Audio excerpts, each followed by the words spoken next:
តែតោងនឹង AirTag នេះខ្ញុំទៅខ្ញុំធ្លាប់ធ្វើវីដេអូម្ដងដែរដោយសារតែមានព័ត៌មានលេចធ្លាយរឿងយូរសំដែរតែតោងទៅនឹងការបញ្ចេញ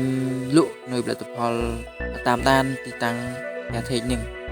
មែនទែនទៅឧបករណ៍ហ្នឹងគឺប្រើសម្រាប់ដាក់ភ្ជាប់នៅរបស់ផ្សេងៗដូចជាបតោងសោឬក៏កាបូបអីជាដើមហ្នឹងដែលយើងអាចមានពីរជម្រើសបើសិនជានៅចិត្តគឺយើងអាចប្រើប្រព័ន្ធ Bluetooth ហើយយើងអាចឲ្យវារោបានដោយមាន speaker នៅក្នុងនោះដែរ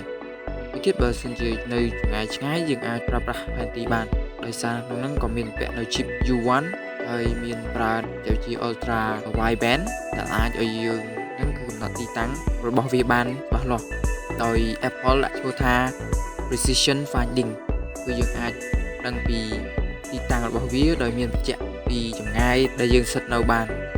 គេក៏មានបញ្ជាក់ដែរថាយើងអាចផ្លាស់ប្ដូរនៅថ្មរបស់វាបាន